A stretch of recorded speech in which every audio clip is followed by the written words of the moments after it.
Hello, everybody. My name is Jim Farmer. I'm the festival director of Out on Film, Atlanta's LGBTQ film festival. Our festival is about to start. We have an amazing lineup this year with some really good films. I'm so happy right now to be talking to the writer director of Riley and the lead actor of Riley. We have Benjamin Howard, writer director, and Jake Holley of the film. Thanks so much for joining us. Thank you for having us. I'm going to Thank you. read a Thank you so much. I'm going to read a brief description of the film and then we'll jump into some questions. The life of a disciplined high school athlete begins to unravel when his career identity competes against the idea of what he was supposed to be. Riley plays at Out on Film on Thursday, September the 26th at 9:15 at the Midtown Art Cinema. And I'm looking forward to screening it for our audiences. Thank you both for talking to us. I really appreciate it. Absolutely. Benjamin, how did the project come up for you? The old screenwriting adage is to write what you know, There we go. and I had, these experiences I went through when I was in high school. I played 4 years of high school football. I loved every Yeah. second of it. I learned so much, being an athlete but the whole time I struggled with my identity, with my sexuality and it was difficult. From some of that struggling came a lot of shame, and I carried that shame with me through most of high school, and it was difficult kind of trying to juggle those two parts of my life, which it was just tricky. And so, 10, 11 years later, I knew that there was kind of an arc there. There was a character arc that I thought was ripe for exploration, and it was interesting to turn the page back and kind of reopen some of those old wounds. Yeah. But it was really rewarding at the same time, and cathartic, I would say, to kind of pen the script in a really cool, special way. And that was kind of the foundation of what ended up becoming Riley. Great. So, Jake, how did this project wind up in your hands? Ooh, I got really lucky, honestly. I did a short film with Ben, top of 2020, so 4 years ago now. I did a short film with Ben, and it was very different than other projects I had done. A lot of people are just they're figuring out how to make things, so they're making their short, or if they're farther along, they're making projects, hoping that this product leads to the next one, and you like swing the vines of Hollywood until you're a big star. But then I came across this short film that I got the chance to do where Ben was trying to like really tell a story that was important to him, and tell it well and make something impactful. And I hadn't gotten to do something like that before. So that was this short film, and that was my intro to Ben. And it went well, and it stuck with me. Even though I went on and had done a couple features after that, I still always remembered that short film as Mhm. that was the best thing. That was the best thing I've ever gotten to do easily. Yeah. And then he told me he was going to make a feature, and I thought to myself, whoever gets to do that's a lucky guy. And he asked me to audition. And I auditioned, and then I think I might have auditioned again, but he asked me, I know that I auditioned. And I know that I was thinking to myself, if I don't get this, it's going to break my heart, but whoever gets it's going to be lucky. And I guess I got to be the lucky guy in that one. That's great. Jake, just tell me a little bit about, your take on Dakota Riley and what all the characters are going through. Absolutely. I'm very passionate about that character. It's based on Ben. So Hmm. one, I love him because I love Ben and I love seeing someone put themselves out there that vulnerably and that honestly. But I think what I also love about Dakota is that anyone can see themselves in Dakota.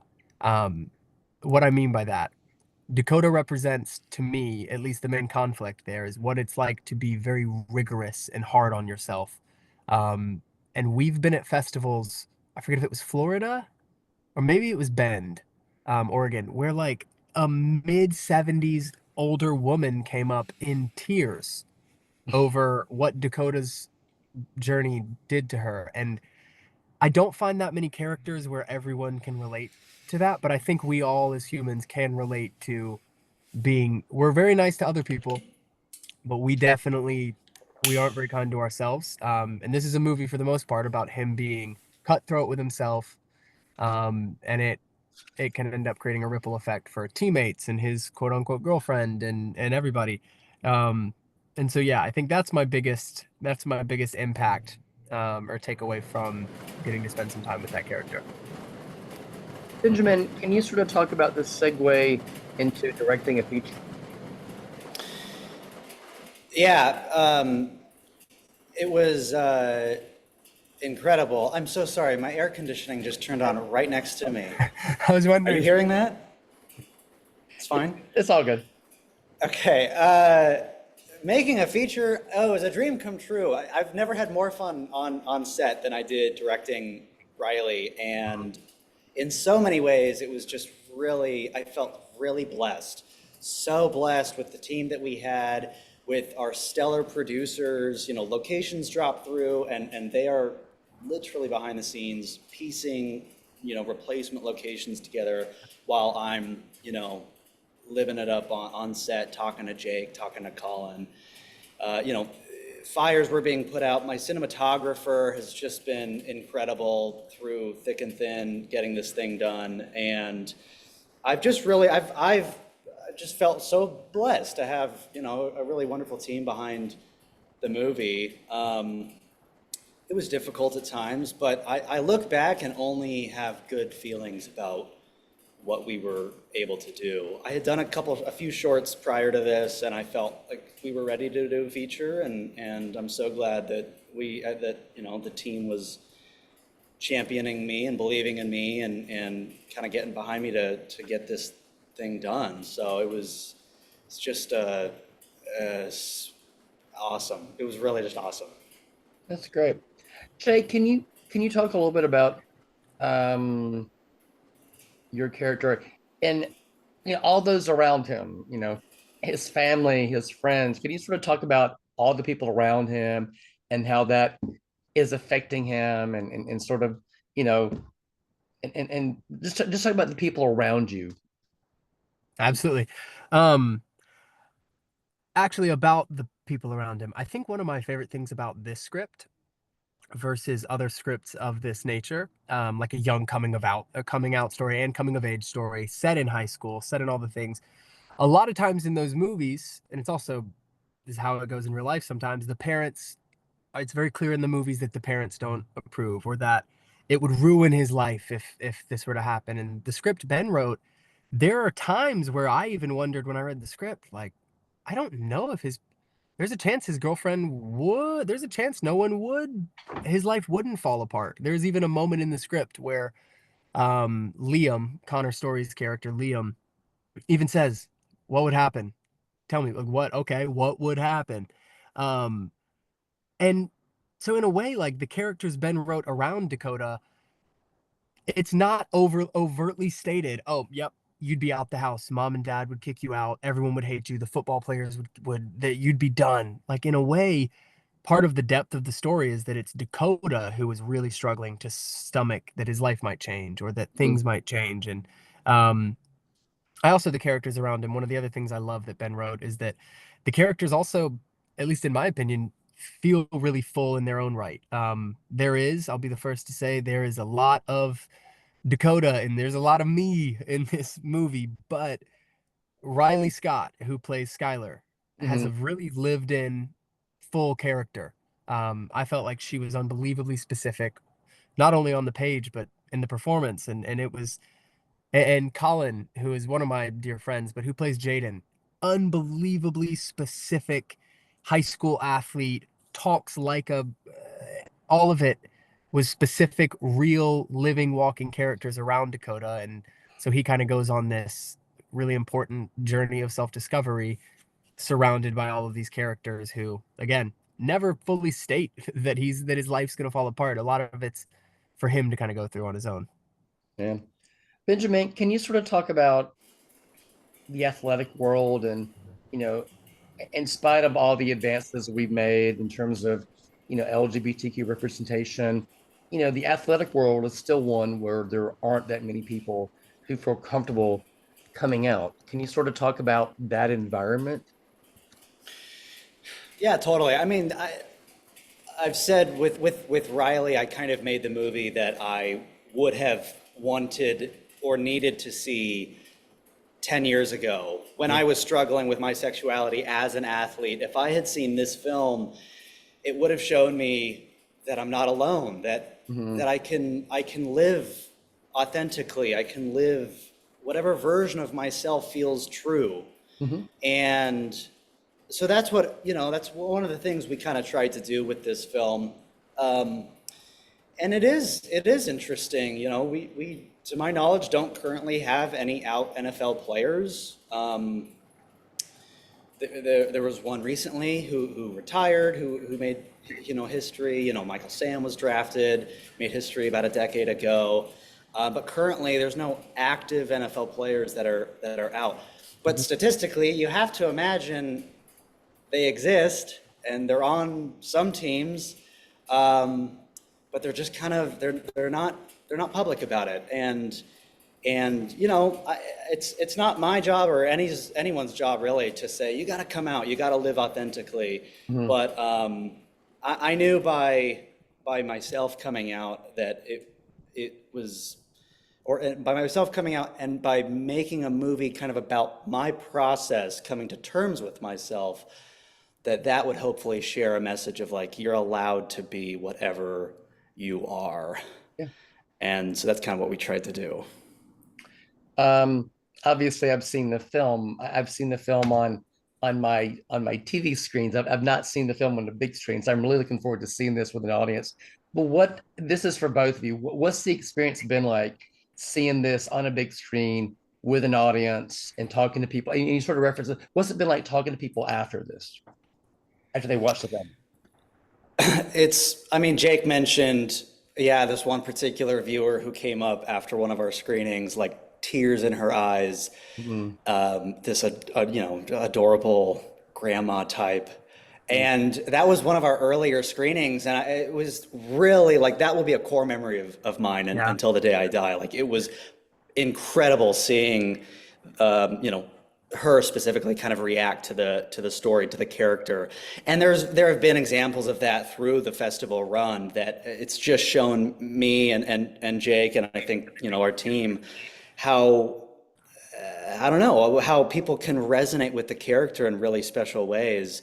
Um, so from a storytelling perspective, it's been really special. From a technical perspective, I think I think Michael, our cinematographer, is a magician. It is so beautiful. I'm so stoked on what he and his team was able to kind of put on camera, and our incredible cast with these really wonderful, authentic performances. I'm so stoked on, and seeing it on the big screen is literally a dream come true. So it's been really special for me. Jake, what do you think? I can I get the exact what was the exact question again? I'm so sorry, Jim. What I was was the referenced the fact that I had only seen this on my TV screen. I haven't seen it on a big screen yet. yes. I'm looking forward to seeing it. But what's the experience like seeing this on the big screen, as well as interacting with people after you've seen it with them and talked in a Q&A? Absolutely. I'll give you the thoughtful good answer and then the just short like couple word answer. The short couple word one, I didn't expect it to be as it plays funny at moments in a way that the first time I saw it, like I saw it for the first time at an old apartment of mine in LA Mm. on a TV screen, and I thought like, wow, this is so beautifully shot. I all of these performances, they're heartbreaking. I thought this was a pure drama, and then the first time I saw it in a theater with people, there's a lot of moments where people laugh, and it's funny, and people can get uncomfortable in certain parts. Um, the more important answer to the question, car just drove by so fast. I think how important the film is, you can feel it in an audience. I think that's one of the reasons. There's a lot of reasons I love this movie, but I think that's one of the reasons I love it most. Um, I've out of all the things I've done, it's important. It's an important film, and when you're in the room and people are watching it, um, all sorts of different types of people, whether their lives actually do mirror Dakota's in a lot of ways, or whether they are entirely different. I think Ben captured a lot in this movie, and people sit in there, and I do think they see themselves on the screen, and they see what it's like to be so hard on yourself, and they see what it's like to worry about letting everybody down, and to feeling like you have to be something. And there have been screenings. I've seen this movie a lot now. Um, There have been screenings though where I almost feel like the air is thick, where like you could almost feel like a thick tension up until the end when there's a little bit of relief. And I love it. I love seeing it. I'll see it again on the 15th, so this Sunday, in San Diego. And I love sharing that moment, especially when people watch it for the first time. I love getting to see that because I'm really proud of what we made. Great. All right, final question. What is next for the film? And I know that right now you're in the midst of your festival, but what is next for the film and what is next for both of you? Uh, yeah, we're stoked to have a distribution deal close Mhm. for release probably early next year. Not completely sure what that will look like exactly. Certainly on streaming, maybe theatrical. Some of those details kind of still being worked out, but we're blessed to have something in the pipeline for that. Because it's been a really lucrative, or not lucrative, but fruitful festival run, and we've been blessed to kind of travel to different countries and different states and see how people resonate with it in person. But I certainly have friends who are like, "You're still promoting that thing? When is that thing coming out?" And we're excited to see that release coming up in the next few months here. Me personally, I'm dabbling in certain projects here and there. Nothing exactly set in stone for the next one. We're kind of still pushing the Riley boulder up the hill, and once that is complete, then I can kind of start thinking about paying some student debt off. So that's kind of what's next in the pipeline for me. Great. Um, I did a couple movies here in the last few months. Again, Riley's always gonna have like I still keep coming back to I just yeah, I did a movie in June. I did a horror movie called Hallucinations of War. Mhm. Um, really, really loved it. It was a fun character.